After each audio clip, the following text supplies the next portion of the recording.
సంతోషమైన దినం. ఎందుకంటే 2020 కంటే ముందు సినిమా షూటింగ్ స్టార్ట్ అయింది. కరోనా టైమ్ 1, 2, 3 టైంలో సినిమా షూటింగ్ అనేది అయిపోయిన తర్వాత ఫైనాన్షియల్ గా ఇబ్బంది అయింది. డైరెక్టర్ మారిండు, పవన్ కళ్యాణ్ గారు పాలిటిక్స్ లోకి రావడం, ఇదంతా జరిగేసరికి ఈ రోజు సినిమా రిలీజ్ అవ్వడం జరిగింది. అలా ఈ రోజు శ్రావణ మాసం అమావాస్య, అందుకనే ఈ కరణగాలి మాల కూడా వేసుకున్నాను. లేకపోతే హరిహర వీరమల్లు సినిమా అయితే ఒక పోరాట యోధుడి సినిమా. ఈయన కృష్ణదేవరాయ తాతయ్య, ఆయన స్టోరీ అన్నమాట ఇది. ఈ సినిమాలో పవన్ కళ్యాణ్ ఎంట్రీ ఉంటుంది, సూపర్. ఆ ఎంట్రీ నుంచి సినిమా స్టార్ట్ అవుతారు. Excellent movie. స్క్రిప్ట్ చాలా బాగుంది, స్క్రీన్ ప్లే చాలా బాగుంది, ఆటలు చాలా బాగున్నాయి. హీరోవాణి గారి music, background music excellent. Heroine Nidhi Agarwal ఉంది కదా, ఆమెను చూసినా కొద్ది చూడాలనిపిస్తా ఉంది. అసలు చాలా బాగా చేశారు. సినిమా కంటెంట్ ఏంటంటే, 10 సంవత్సరాల క్రితం భారతదేశాన్ని తుర్కోలు పరిపాలించారు కదా, అప్పుడు మన పరిస్థితులు చాలా ఆగముంటుండే. మనం హిందూగా బతకాలంటే శిస్తు కట్టించుకునేవాళ్ళం, లేకపోతే ముస్లిం మతంలోకి మార్చాలనుకునే వాళ్ళం మనల్ని. అప్పుడు ఎంతో మందిని చంపారు కూడా. అట్లా ఆ లైన్ తీసుకొని సినిమాని షూట్ చేయడం, టేకింగ్ గానీ, స్క్రీన్ ప్లే గానీ ఎక్సలెంట్, మార్వలెస్. ప్రతి సీన్ ఒక అడ్వెంచర్, ప్రతి సీన్ ఒక ఎంటర్టైన్మెంట్. విజయవాడ, రాజమండ్రి, మచిలీపట్నం పరిసరాల్లో సినిమా షూటింగ్ చేశారు. ఎందుకంటే విజయవాడ నుంచి కోహినూర్ వజ్రాన్ని తీసుకెళ్లారు కాబట్టి, ఎవరు తీసుకెళ్లారు, ఎక్కడ తీసుకెళ్లారు, అది ఎక్కడ ఉంది, దాన్ని ఎలా రాబట్టాలి, కంటెంట్ ఏదైతే ఉందో దీని అన్నిటి కూడా మంచిగా స్క్రీన్ ప్లే ద్వారా మంచిగా. పవన్ కళ్యాణ్ గారి యాక్టింగ్, ఫైటింగ్ చాలా బాగుంది. అయితే లాస్ట్ 30 minutes ఏదైతే కంటెంట్ ఉంటుందో ఆ కంటెంట్ మొత్తం స్క్రీన్ ప్లే, ఫైట్ మాస్టర్ గా, కొరియోగ్రాఫర్ గా పవన్ కళ్యాణ్ గారే చేశారు. ఈ 30 minutes 3 years గుర్తుండిపోతుంది, ఫ్యాన్స్ అందరికి గుర్తు పెట్టుకుంటారు. ఇలాంటి పోరాట యోధుల సినిమా ప్రతి ఒక్కరు చూడాల్సిందే. ఇదే కదా మీకు కావాల్సింది రివ్యూలో.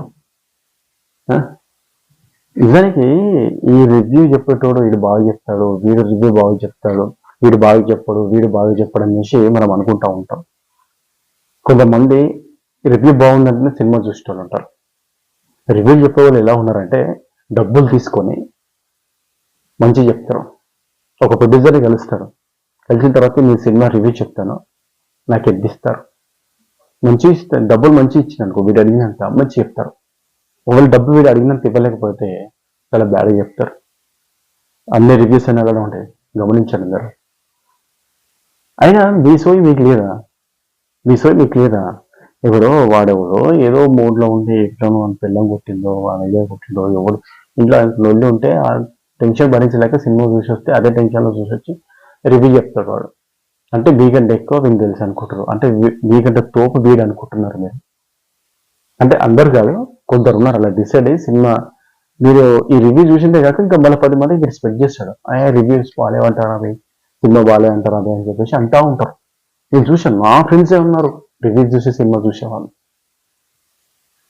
బాగుందంటే సినిమా పోతారు, బాగాలేదంటే ఊకుంటారు, పైసలు బొక్క అనుకుంటారు. యాక్చువల్లీ ఇది ఒక పోరాట యోధుల సినిమా, మన చరిత్ర మనకు చెప్పాల్సిన సినిమాలు ఇది. ఇలాంటి సినిమాలు పిల్లలకు కానీ కుటుంబ సభ్యులకు చూపించాలి. ఇలాంటి సినిమాలను మనం యాక్సెప్ట్ చేయకపోతే సలారు, పుష్ప, అనిమలు, కేజీఎఫ్ ఇలాంటి సినిమాలు, నరకుడు, సంపుడు ఇలాంటి సినిమాలే వస్తూ ఉంటాయి. ఒకసారి గమనించండి, 2020 తర్వాత అన్ని ఇలాంటి సినిమాలు వస్తున్నాయి. క్రైమ్ రేటు పెరిగిపోయింది. పోలీస్ వాళ్ళు క్రైమ్లో ఏం మొత్తుకుంటున్నారు, అరే సినిమాలు మంచి సినిమాలు తీయంటారా, పనికి మళ్ళీ సినిమాలు తీయకుని క్రైమ్ రేటు పెరిగిపోతుందని చెప్పేసి వాళ్ళు కూడా ప్రతి దగ్గర అనౌన్స్ చేస్తూ ఉన్నారు. కానీ డైరెక్టర్లు మారినంత వరకు ఇలాంటి సినిమాలే వస్తూ ఉంటాయి. డైరెక్టర్లు ఏమంటారంటే, ప్రజల నాడిని చూసి మేము సినిమాలు స్టోరీలు రాసుకుంటామని చెప్పేసి వాళ్ళు అంటారు. నిజానికి మనం యాక్సెప్ట్ చేయాల్సిన సినిమాలు వీళ్ళ సినిమాలు.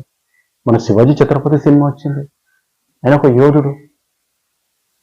ఇప్పుడు హరిహర వీరమల్లు, ఆయన ఒక యోధుడు. ఇలాంటి సినిమాలు మనం చూపించాల్సింది. పుష్ప సినిమాలు, ఈ సినిమాలు కాదు మనం చూపించాల్సింది. గుర్తుపెట్టుకొని క్రైమ్ రేట్ తగ్గాలి అంటే మంచి సినిమాలే మనం ఆదరించాలి. నిజానికి నేను ఈ సినిమా ఇంకా చూడలేదు. 2 గంటల 15 నిమిషాలకు ఈరోజు బుక్ చేసుకున్నాం, పోతాం. సినిమా బాగానే ఉంటుంది ఎలాగో. ఎందుకంటే ఇలాంటి సినిమాలు చూస్తే ఇలానే మనం తయారవుతాం. చరిత్ర తెలుసుకున్నవాడు చరిత్రను క్రియేట్ చేయలేరు ఎప్పుడు కూడా. మన చరిత్ర మనకు గెలవాలి, ఓకేనా?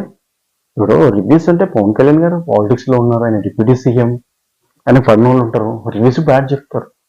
అలా అని చెప్పి మనం ఒప్పుకుంటామా? ఓకే, ఇది మన వీడియో. నెక్స్ట్ మంచి ఒక వీడియోతో మళ్ళీ కలుగుతాం.